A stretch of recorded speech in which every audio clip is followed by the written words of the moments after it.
Hey everybody, it's Ken McElroy here. I'm here with my good buddy Michael Bailey. He's the owner of Heater Craft and Impact Crates. Hey Michael. How are you doing? So what we're going to talk now about is, how you can take a business and turn it into, real estate acquisitions and kind of build wealth in other areas, in more than just your business, which you've done very, very well, Michael. I've watched you slowly accumulate, all this real estate. And so you have those assets kind of sitting over here. But before we get into that, why don't you give a little flavor and a little background about, Impact Crates, because it was really born out of the last recession we had in 2008. Yeah. And as we roll into this next recession, I think a lot of people can get really depressed.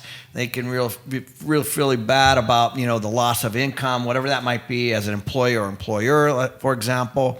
And, and then especially if you watch the news, right? Right. So, right. And so you fought hard through 08. I knew you then. Yep. We were good friends back then. And I watched you do it. And you came up with this idea in a business, a pet business that you were never in before. Essentially, you reinvented yourself completely with the business that you had in place. And your business is very different than it was in 2008. Yeah, 100%. I think, so the bottom line is that, we started out with Heatercraft years and years and years ago. We were in the marine and automotive industry. So we sold to boat manufacturers like Mastercraft or Sea Ray or any of those big guys. And we also sold the UTV industry and RV industry. So that's, Honda, Yamaha. But what happened in 08 is obviously the recreational industry. It's called recreation.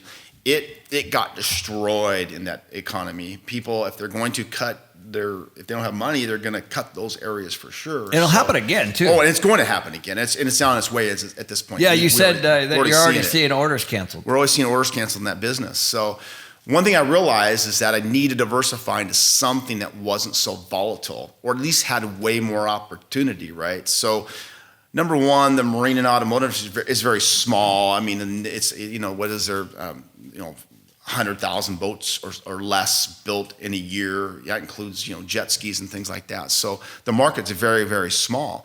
Where the pet industry, so we got in the pet industry is what we did. So we had bought this company or partnered with this company. We were in the gun case business, and they came with a dog crate, right? So we got this dog crate back in 2010, 11, right about then. So, but before you jump right ahead, here you were, just got the heck beat out of you in 08.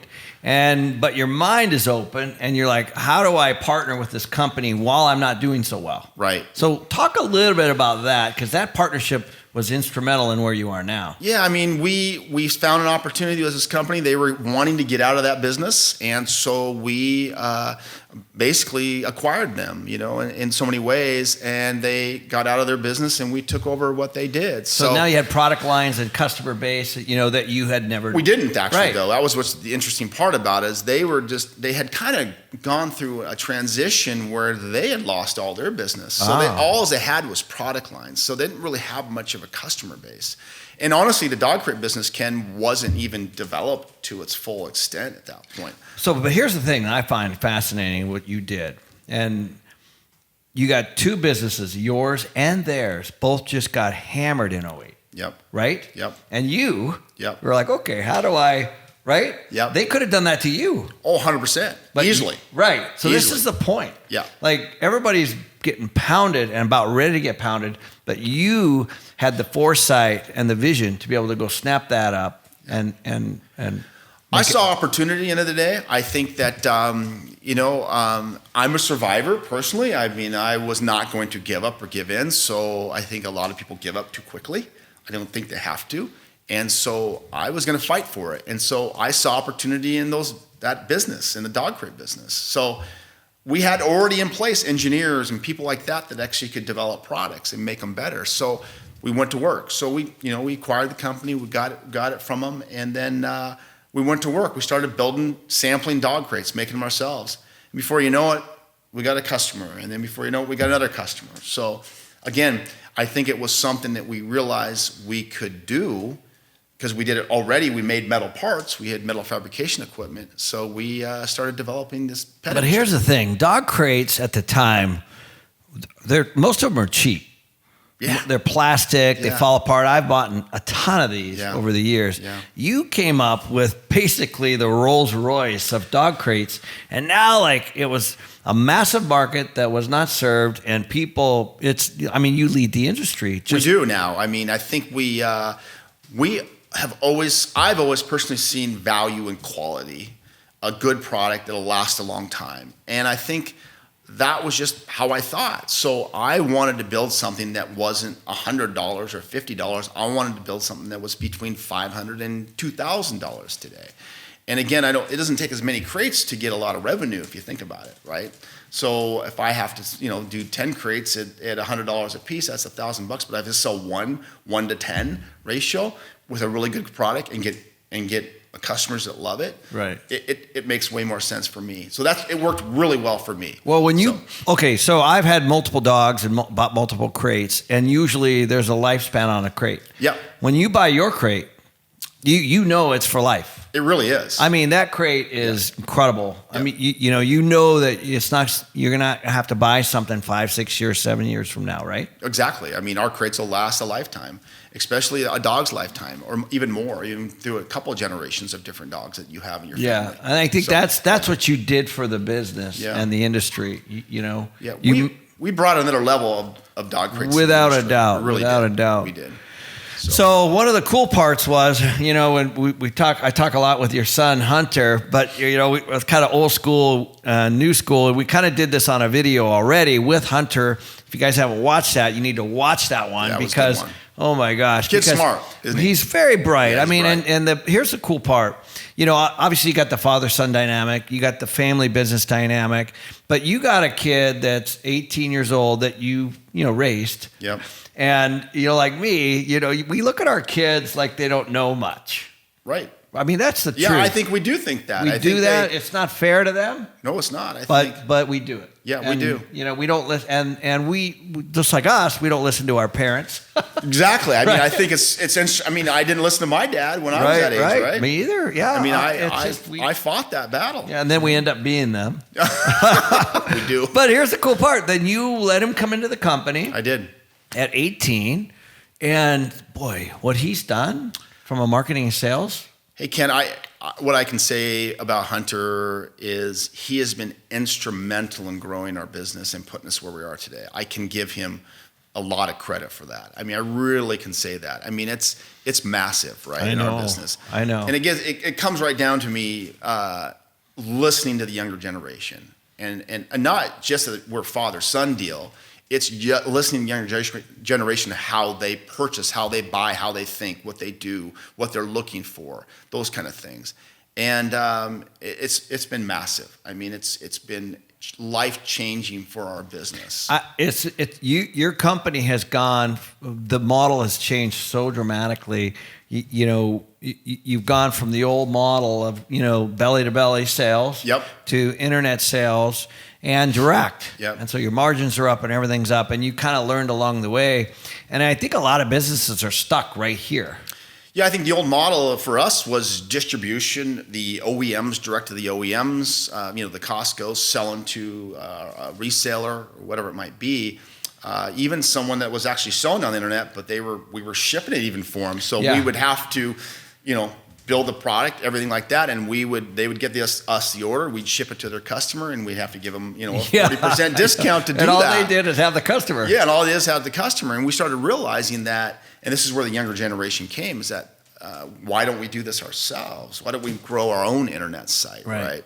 And so again, the other generation, let's call it that. I mean, again, I think it's my son. He's done amazing, but that younger generation just does things differently. Oh, a lot differently. Well, I know he graduated in 2013, I think it was. Yep. And then he came into your company, and boy, what he's done on the sales side has been incredible.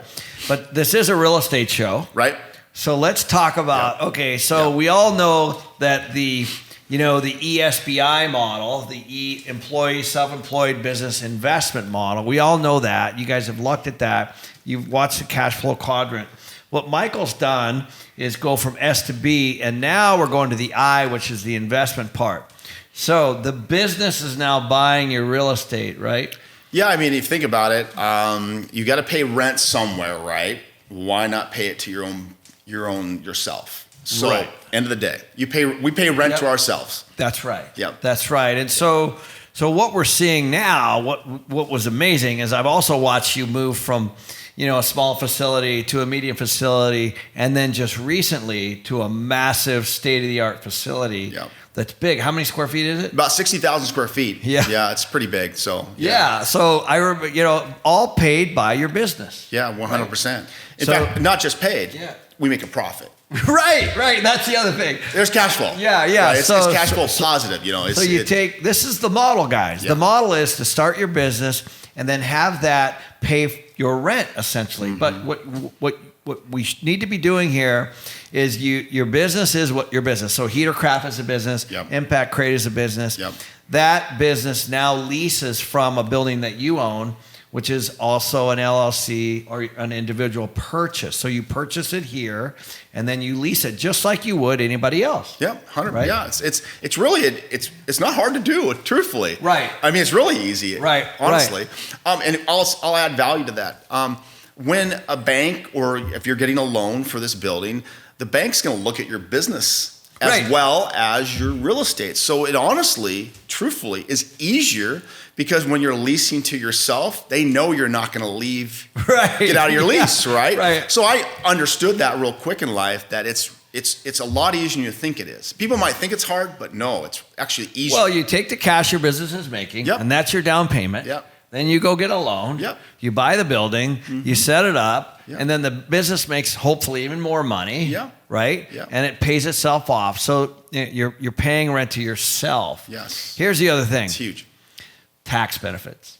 Oh, yeah, it's Right? massive. It's massive. Well, let's talk about that. Let's talk about, because we've talked about depreciation, bonus depreciation, cost segregation, right? So you can accelerate the expenses in these buildings that you own, and you can make even more money. Yeah, it's for example, this year we bought the building back in 2019. Our first year depreciation or cost segregation, we did a whole deal on that, and it will be, it will, we won't pay any taxes personally because of how we did that structure. Yeah. So the way It's it works, amazing. the way it works is, let's say you buy a building for $1.7 million. Sure. And the reason why, let's say it's $2 million. You can depreciate that building over a period of years. It's called a non-operational expense, and it will offset your income. For us, we have a holding company that we lease from, Right. right? The company releases from our holding company. And again, cost segregation is a much rapider depreciation. Right. Because there's things that wear out faster in the building than other things. Right. So So what that means is Michael might have a machine in there that has a 5-year life. Right. And so you can depreciate that machine for 5 years. Right. As an example. Right. Or asphalt. There's different years on different depreciations. It's really interesting because I didn't realize that things wear out faster than others, Yeah, right? right. But the steel building's really 39 years still, the steel part of it, but everything else around it goes less and less and less. Yeah, so the building's depreciated at 39 years, and then the things inside of it can be accelerated. Same with a rental apartment. The building itself in the apartment building is 27 and a half years, but inside of it are appliances and stoves and things like that you can depreciate quicker. Again, asphalt's one of them. It's like a weird one, like an asphalt. Well, asphalt does wear out after about 15 years. You Right. need to start fixing it, Yeah. whatever. Electrical is a different Electrical is deal. another one. Yeah, and by the way, it's not subjective. It's not something you get to decide. The IRS has guidelines around this, Exactly. and the accountants tell you exactly what Yep. you can and Yep. can't do. Yep. So it's all perfectly legal. You do have to get a cost segregation study, Exactly. which isn't very much money. Nope. But they tell you exactly what you can and can't do, and then you can take those amounts and offset your income. Exactly. That's actually the beauty of it. The beauty of it is you offset your income. Right. So, end of the day, I think that it's if you made $500,000 last year personally, and you had a cost segregation of 30% on $2 million, It's 150. You would. That's how much money in taxes you would save. Yeah. Those are simple numbers. Those are, but Yeah, those real are the numbers. truths, right? Yeah. So as you start to, now there's incentives even to do more real estate, right? Because as I've said before on the show here, the depreciation that we have on our apartment buildings offsets a lot of our income, if not most of the income, and a lot of the properties that we own. Yeah. Right? I mean, yeah, exactly. So you can not pay taxes legally through depreciation. Yeah, depreciation's obviously a great benefit. Right. And there are plenty of others. Oh, yeah. Right? Yeah. There are plenty of others. As you own a business, there are things that you can do legally, right? Right. From a tax standpoint. So, but bottom line, I mean, you're a real estate, that's your business. Our business really isn't real estate, right? Truthfully. But what we've done is we've taken a manufacturing company where we build stuff and we've turned it into some real estate wealth.